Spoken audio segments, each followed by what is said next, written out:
1994년 미국 국가조찬 기도회 때 테레사 수녀님이 참석을 했습니다. 그리고 그녀가 인도에서 사역할 때 경험했던 일을 하나 소개했습니다. 어느 날 저녁에 수녀님이 밖에 나갔다가 길거리에 쓰러져 있는 세 명의 환자를 발견했다고 합니다. 그래서 일행과 함께 급하게 그 세 사람을 숙소로 옮겼다고 해요. 그리고 그 중에 가장 상태가 안 좋아 보이는 한 사람은 테레사 수녀님이 돌보기로 했다고 합니다. 하지만 그 사람은 너무 상태가 안 좋아서 죽음을 맞이하고 말았습니다. 그런데 그 사람이 죽기 전에 아주 아름다운 미소를 지으며 수녀님의 손을 꼭 잡고 감사합니다. 딱 한마디를 하고 숨을 거두었다고 합니다.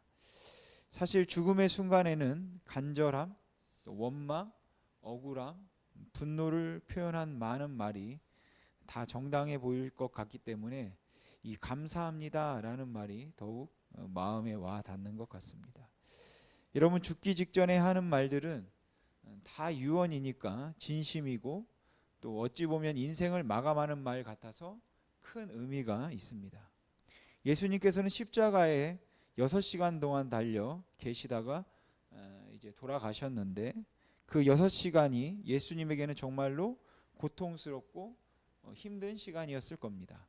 그리고 그 6시간 동안에 우리가 성경을 통해 알고 있는 바로는 예수님께서 7문장의 말씀을 하셨습니다. 어느 복음서도 십자가에서 예수님이 하셨던 7문장의 말을 모두 기록하고 있지는 않습니다. 왜냐하면 그 7문장의 말씀이 그 사복음서를 종합해서 나왔기 때문입니다. 그러면 복음서 저자들이 필요에 따라 골라서 기록한 그런 것이 되겠죠. 그래서 실제로는 이보다 많이 말씀을 하셨을 그 가능성도 없는 것은 아닙니다. 그런데 십자가에 못 박혀서 더 많이 말하지 또 않았을 수도 있겠죠. 하지만 예수님이 십자가에 하셨다고 십자가에서 하셨다고 우리가 알고 있는 말씀은 아무튼 간에 7문장이죠. 성경의 기록에 의하면. 그래서 예수님께서는 십자가에서 6시간 계시면서 이런 말씀들을 하셨습니다. 아버지, 저들을 사하여 주옵소서. 자기들이 하는 것을 알지 못하니이다.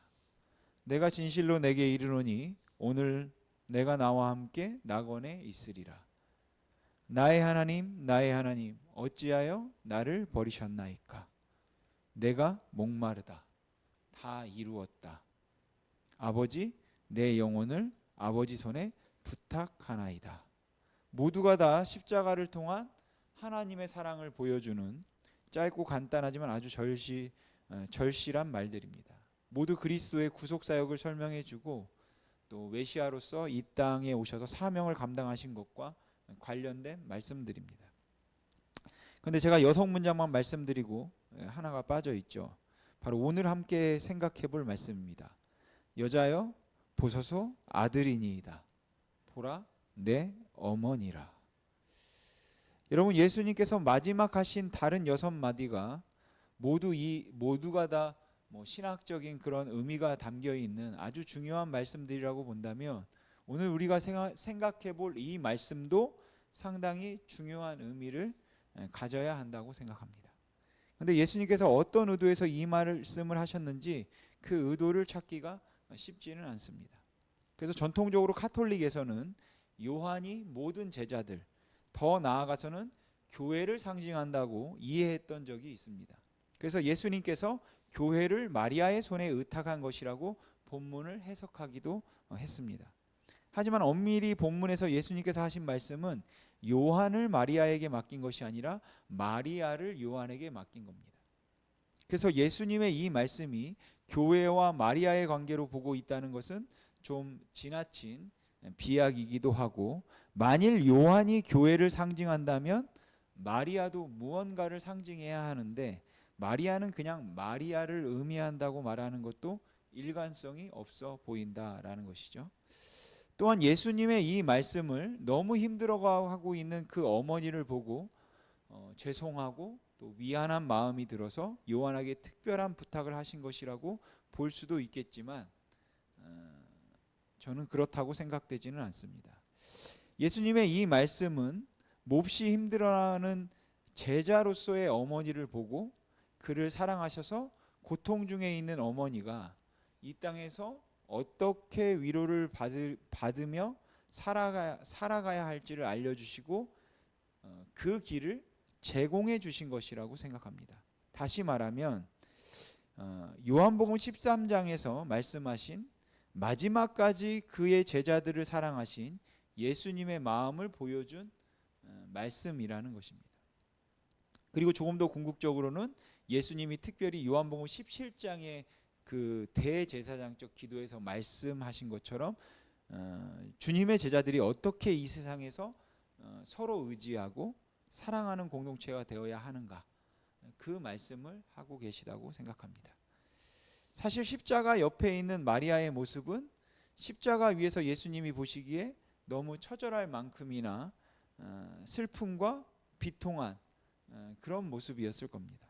그런데 사실 마리아는 지난 그 3년 동안 정말 가슴을 졸이며 살았습니다. 왜냐하면 예수님이 세인의 주목을 받기 시작하면서부터 마리아는 그 아들이 너무 걱정되었기 때문입니다. 그래서 아마 마리아는 하루도 다리를 펴고 편안하게 잠을 잔 날이 없었을 것 같습니다. 만일 마리아가 예수님이 어떤 아픔을 경험해야 하는지 알았다면 아마 마리아는 예수님이 아직 세간의 주목을 받지 않고 막 사역을 시작하시려 할 때 가나안 혼인잔치에서 포도주가 떨어진 것을 보고 예수님에게 도와주라는 그런 부탁도 하지 않았을 겁니다. 그래서 시간이 지나 그 사건을 떠올리면서 차라리 그때 예수가 나서지 않았으면 좋았을 걸, 그 생각을 하지 않았을까, 이런 생각도 듭니다. 왜냐하면 예수의 마지막이 너무 고통스러운 그 모습을 보면서 그런 생각을 했을 것 같아요. 여러분, 예수님이 출생하고 율법의 결례대로 한 달이 조금 지나서 성전에 올라갔을 때 메시아를 기다리던 경건한 사람 시므온이라고 하는 사람이 아기 예수를 보고 마리아에게 말하기를 칼이 내 마음을 찌르듯 하리라 라는 그 예언을 했습니다. 이건 그 아들로 인하여 많은 고통을 경험하게 될 것이라는 말일 겁니다. 근데 그 예언은 맞았습니다. 지난 3년 동안 예수님으로 인하여서 마리아의 마음은 정말로 많이 아팠을 겁니다. 예수님께서 사람들에게 비난을 받을 때, 육체적으로 고통을 당할 때, 그리고 특히 지금 이 순간 십자가에서 죽음을 경험하고 있는 그 아들을 보면서 마리아는 칼이 내 마음을 찌르리라고 하는 시므온의 예언을 생생하게 체험했을 겁니다. 아들 예수님이 가셔야 하는 길이 구체적으로 드러나기 시작하면서 당시에 전혀 이해할 수 없었던 예수님의 어릴 적 사건들이 주마등처럼 지나가고 모든 기억은 가슴을 찌르는 아픔이 되었을 겁니다. 그런 마리아를 보면서 예수님께서는 불쌍히 여기며 사랑하는 마음이 언제나 있었을 겁니다. 하지만 마리아가 예수님을 잉태했을 때 가브리엘 천사로부터 자신이 누구를 잉태했는지 들었고 예수님은 바로 그 일을 위해서 이 땅에 오셨기 때문에 그런 죽음으로 어머니의 마음을 아프게 해드린 것을 죄송스럽게 생각한다든지 조금 더 잘 모시지 못한 것을 후회한다든지 하는 것은 아니었다고 생각합니다. 예수님께서 십자가에 달리셨습니다. 그리고 그 고통으로 힘든 중에 십자가 밑에 있던 사람들을 보셨습니다.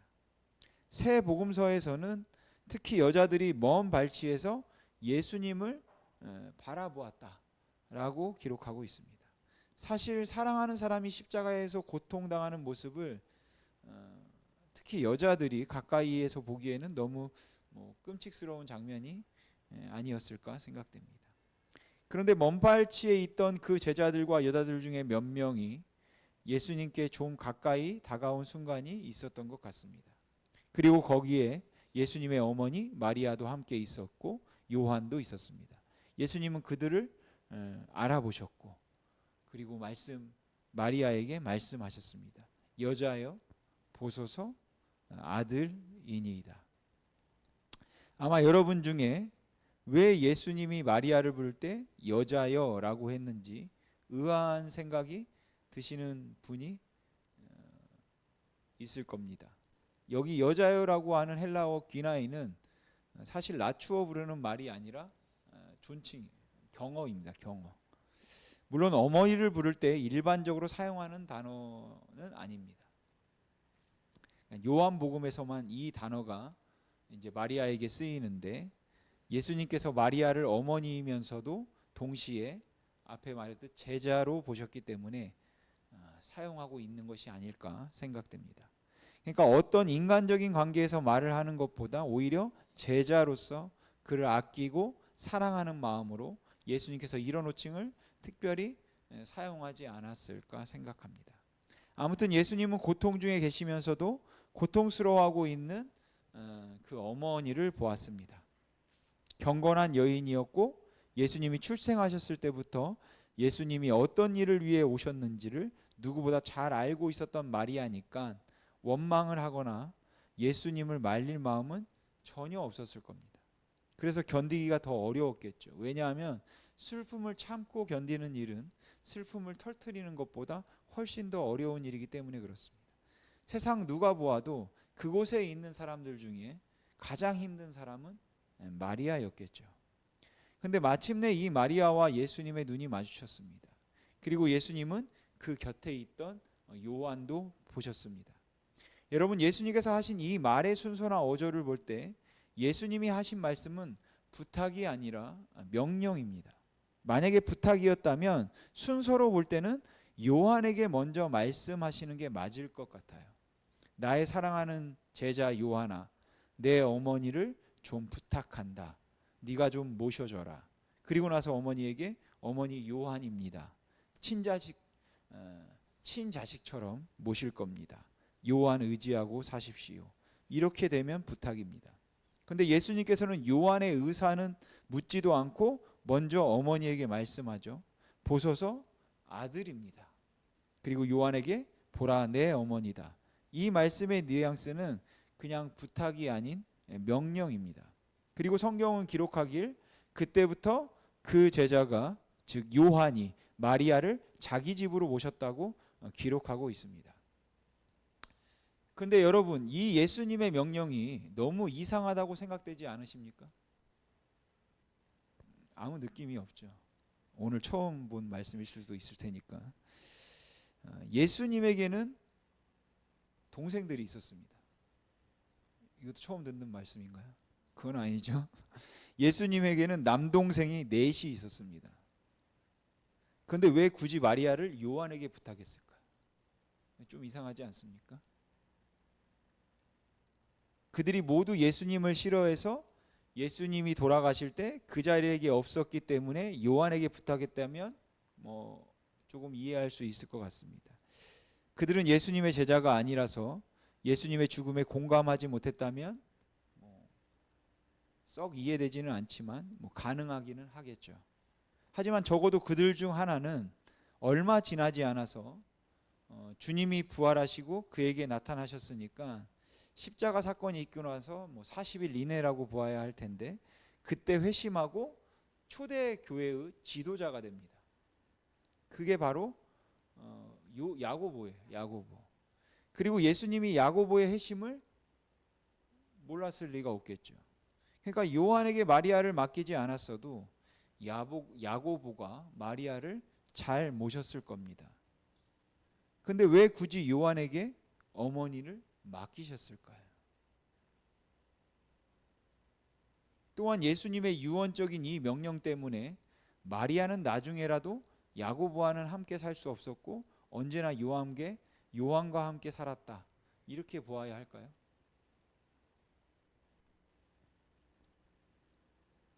저는 그렇지 않았을 것이라고 생각합니다. 언제나 마리아가 요한과 함께 살았을 거라고는 생각하지는 않습니다. 굳이 누가 모셔야 하는가의 문제였다면 나중에 야고보가 요한에게 강청을 해서라도 어머니를 자기 집으로 모시고 갔을 것 같고 마리아도 요한보다는 친아들인 야고보와 함께 사는 것이 더 낫지 않았을까 생각합니다. 만약 저희 어머니가 여수로 이사 오셔서 저희 집이 아니라 뭐 강지사님 집에서 모시고 산다. 불편하지 않을까요? 그리고 저는 배은망덕한 놈이라고 욕 먹겠죠. 근데 예수님의 이 명령과 관련해서 마리아가 나중에 누구와 한평생을 살았는가는 사실 그렇게 중요한 문제는 아니라고 생각합니다. 오히려 이 장면은 예수님을 사랑하고 예수님이 사랑하시던 마리아와 요한이 십자가 아래에서 절망 중에 예수님을 보며 정말 힘들어하고 있을 때 서로를 붙들어주고 사랑하라고 가족을 만들어주고 있는 장면입니다. 그러니까 이 장면은 제자들이 가족을 이루도록 하시는, 그러니까 뭐 혈연으로 이루어진 가족은 아니면 새로운 가족인 거겠죠. 그러한 장면이라고 생각을 하고, 특히 요한복음에 흐르고 있는 그 주제나 문맥을 볼 때 요한복음에서는 예수님이 못 박히시기 전날 밤에도 제자들의 발을 씻기며 하나됨의 중요성을 말씀하셨고, 또 대제사장적으로 기도에서도 제사장적인 기도에서도 하나 되기를 예수님이 구하셨어요. 그리고 인격적으로도 주님을 만난 제자들이 어떻게 그리스도 안에서 연합되어 있는가를 강조합니다. 그러니까 이 장면은 제자들이 어떻게 하나가 되어야 하는가에 관한 그 이야기를 하고 있는 것이다 라고 볼 수 있을 것 같습니다. 초대교회에서는 예수를 주라 시인하는 모든 사람이 가족이었습니다. 형제고 자매였습니다.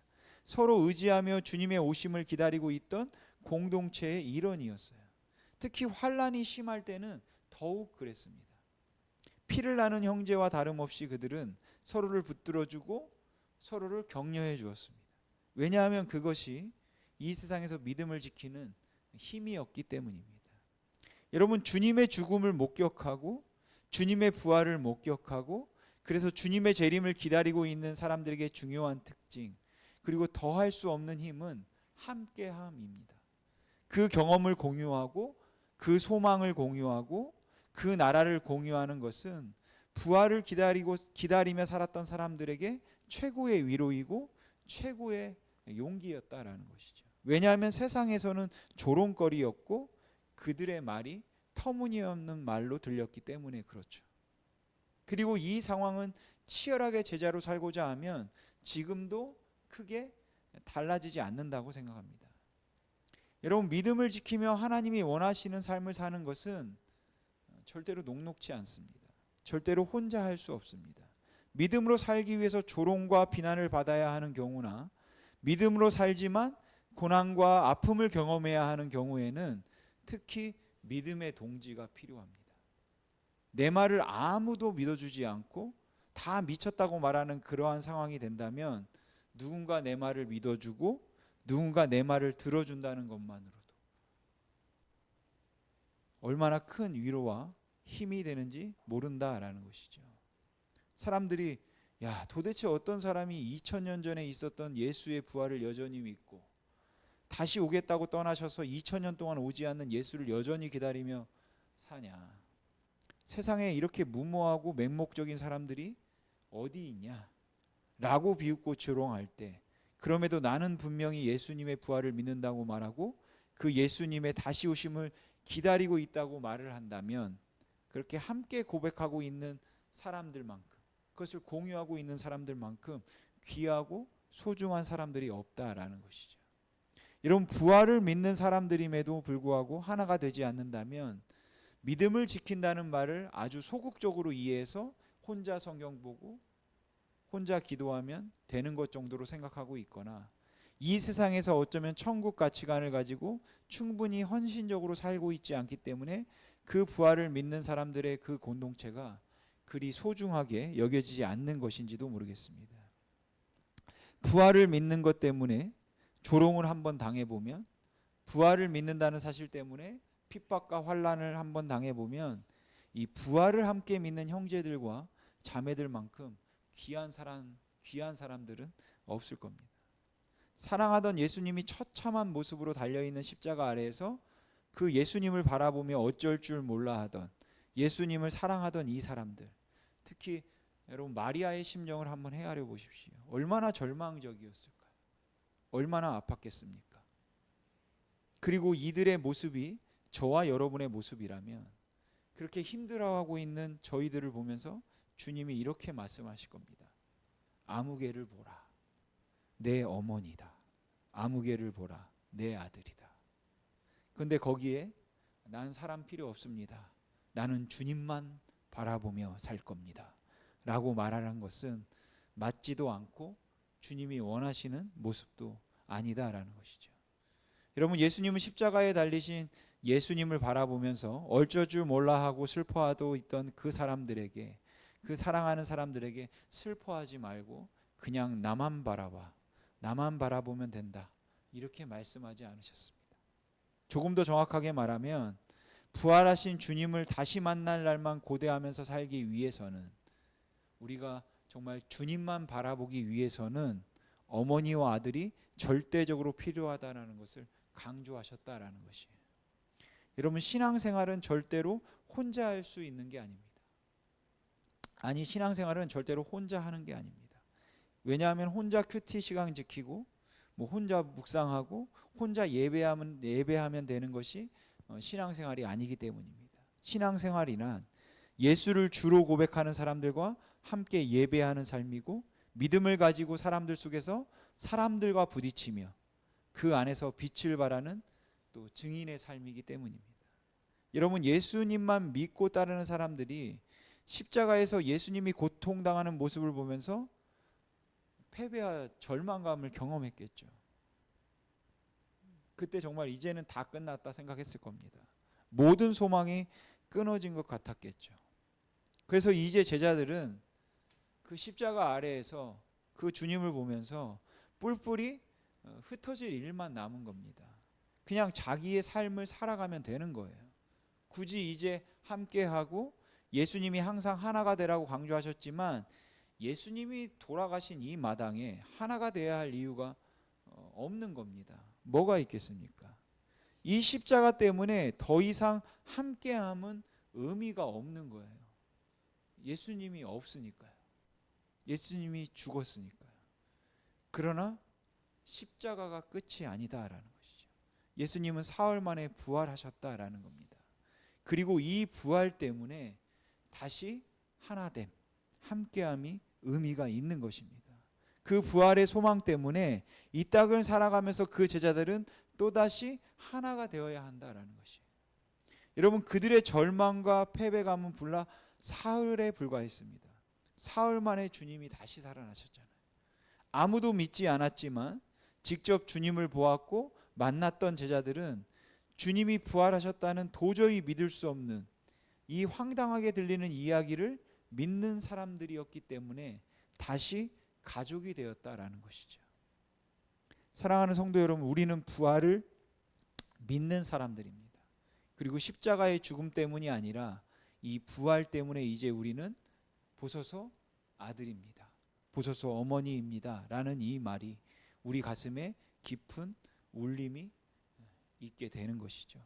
왜냐하면 우리는 도저히 믿을 수 없는 것을 믿으며 살아가는, 세상 사람들은 그거를 비웃고 조롱하겠지만 우리는 그 도저히 믿을 수 없는 믿을 수 없는 것을 믿으며 살아가는 부활의 소망으로 사는 공동체이기 때문입니다. 부활을 믿고 버겁게 이 세상을 살아가는 사람들에게 하나됨은 여러분 부탁이 아닌 명령입니다. 그만큼 주님께는 이 일이 중요한 일이기 때문에 그렇다라는 것이죠. 그리고 그런 의미에서 오늘 우리는 부활의 소망을 가지고 있기 때문에 고난주간이 시작되는 이 자리에서 이웃과 믿음의 형제들을 위해서, 그리고 우리가 사랑하지 못하고 그들에게 너그럽지 못했던 것을 우리가 돌아보고 또 회개할 수 있었으면 좋겠습니다. 그 십자가 위에서 거친 숨을 몰아쉬면서 예수님께서 마지막 남겼던 7마디 말 중에 하나는 아들입니다, 어머니입니다 라는 그 말이었습니다. 우리가 그 말씀을 들었음에도 서로 사랑하지 못하고 서로를 아끼지 못하고 하나 되지 못했음을 우리가 하나님 앞에 진심으로 회개했으면 좋겠습니다. 이 십자가의 은혜가 우리를 하나님과 화목하게 하시는 놀라운 사건이었고, 그래서 우리는 하나님과 하나가 되었습니다. 그리고 부활의 공동체를 이루도록 하심으로 주님께서는 그 제자들이 이제 하나가 되어서 서로를 사랑하며 다시 오는 그 주님의 나라를 기다리도록 말씀하셨다라는 것이죠. 여러분, 오늘 이 말씀은 예수님의 마지막 유언처럼 십자가 위에서 하신 말씀들을 구속사적 관점에서 본다면 오늘 이 어머니다, 아들이다 라는 이 말씀은 그리스도 안에서 하나된 새로운 가족, 즉 교회에 관한 말씀임을 여러분 잊지 마시기 바랍니다. 가족이 중요하지 않다거나 교회 공동체가 가족보다 우선한다는 말이 아닙니다. 오해하지 마십시오. 요한이 마리아를 모시지 않았을 것이라는 말을 하는 것도 아닙니다. 주님이 얼마나 진지하게 제자들의 함께함을 원하셨는지 그 제자됨의 사명을 말하는 것이니까 여러분들이 잘 기억했으면 좋겠습니다. 요즘은 특히 교회 공동체에 대해 많은 사람이 회의적입니다. 특히 코로나 시대를 지나고 함께하지 않음의 편리함에 제법 많은 사람이 익숙해져 있어요. 또한 이 시대의 교회가 그리고 그리스도인들이 이 그리스도의 놀라운 은혜 가운데 화목해 하시고 하나 되게 하시는 이 엄청난 사실을 잊어버린 채 너무 쉽게 벽을 쌓고 너무 쉽게 사람들을 멀리하면서 하나님과의 관계만 괜찮으면 되지 라는 식으로 생각하고 살아가고 있다라는 것이죠. 그렇지만 여러분, 우리가 보기에는 별로 마땅치 않고 우리가 보기에는 별로 마음이 맞지 않고 마음에 들지 않는 사람에게도 주님께서는 내 아들이다, 내 어머니다 이렇게 말씀하실 거라고 생각합니다. 여러분, 제자로서 이 세상을 믿음으로 살아내는 일은 버겁고 힘든 일임에 틀림없습니다. 그렇게 버겁고 많이 지치고 힘들어하는 교회들과 주님의 제자들을 향해 오늘 주님께서 말씀하십니다. 보소서 아들이니라, 보라 내 어머니라. 우리 공동체와 뿐만 아니라 그리스도인들의 모든 공동체 안에 이 놀라운 하나됨이 이루어지고 또 사랑의 함께함이 회복되기를 주님의 이름으로 소망합니다. 기도하겠습니다.